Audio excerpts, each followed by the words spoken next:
I রোকেয়ার কাজিন্য, এই একটা ডায়ালগই যেন আগুন ধরিয়ে দিয়েছে সোশ্যাল মিডিয়ায়। ব্যাচেলার পয়েন্ট সিজন 5-এর নতুন চ্যাপ্টারে হঠাৎ আবির্ভাব ঘটল এক নতুন চরিত্রের, রোকেয়ার কাজিন রকি। কিন্তু এই রকি কে? অভিনেতা নাকি অন্য কিছু? জানতে হলে দেখতে হবে পুরো ভিডিও। তো চলুন কথা না বাড়িয়ে ভিডিও শুরু করা যাক। ব্যাচেলার পয়েন্টের ভক্তরা দীর্ঘদিন ধরে শুনে আসছিলেন রোকেয়ার নাম। সিজন 1 থেকে 3 পর্যন্ত শুধু কথায় শোনা গেছে, দেখা যায়নি।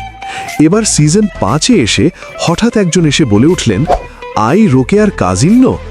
নোয়াখালীর টান, সেই চির চেনা অভিব্যক্তি। দর্শকরা প্রথমে হক্কচিয়ে গেলেন, তারপর হাসিতে ফেটে পড়লেন। কিন্তু এই চরিত্রের পেছনে লুকিয়ে আছে একটা মজার সত্যি।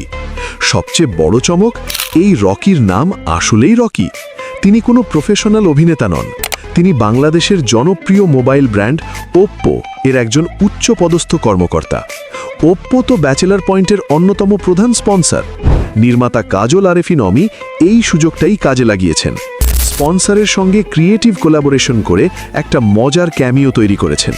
ফেসবুক প্রোফাইল ঘেঁটে দেখা যায় তিনি ওপ্পো বাংলাদেশের একটা বড় পজিশনে কাজ করেন। এটাই প্রমাণ করে যে ব্যাচেলার পয়েন্ট শুধু নাটক নয়, ব্র্যান্ডের সঙ্গে মিলে নতুন ধরনের মার্কেটিংও করে। ডায়লগটা শুনেই অনেকে হেসেছেন, কিন্তু কেউ কেউ বিরক্তও হয়েছেন। নোয়াখালীর অ্যাকসেন্ট, ডেলিভারি, নির্মাতা যা চেয়েছিলেন তিনি পেয়েছেন বলে মনে হয়। তবে সোশ্যাল মিডিয়ায় অনেকে বলছেন একটু বাড়াবাড়ি হয়ে গেছে, আর একটু ন্যাচারাল হলে ভালো হতো। কিন্তু অভিষেকেই এতটা ইম্প্যাক্ট ফেলা সহজ নয়। অনেকে আবার প্রশংসা করছেন, পারফেক্ট কাস্টিং, রিয়েল লাইফ থেকে এনে মজা বাড়িয়েছে। এখানেই কাজল আরিফিন অবির আসল প্রতিভা। তিনি বারবার বলেছেন, ব্যাচেলার পয়েন্টের কেউই আসলে অভিনেতা হতে চাননি, করানো হয়েছে। শিমুল শর্মা থেকে শুরু করে অনেকেই প্রফেশনাল অভিনেতা ছিলেন না। অমির হাত ধরে তারা আজ বাংলাদেশের টিভি ইন্ডাস্ট্রির সেরা চরিত্র পেয়েছেন। রকির ক্ষেত্রেও একই কথা। একজন কর্পোরেট প্রফেশনালকে এনে তিনি নতুন একটা আইকনিক মোমেন্ট তৈরি করেছেন। এটা অমির সিগনেচার স্টাইল, অপ্রত্যাশিত কাস্টিং দিয়ে দর্শককে চমকে দেওয়া। আই রোকেয়ার কাজিন্য এখন শুধু একটা ডায়ালগ নয়, এটা ব্যাচেলার পয়েন্টের নতুন যুগের শুরু।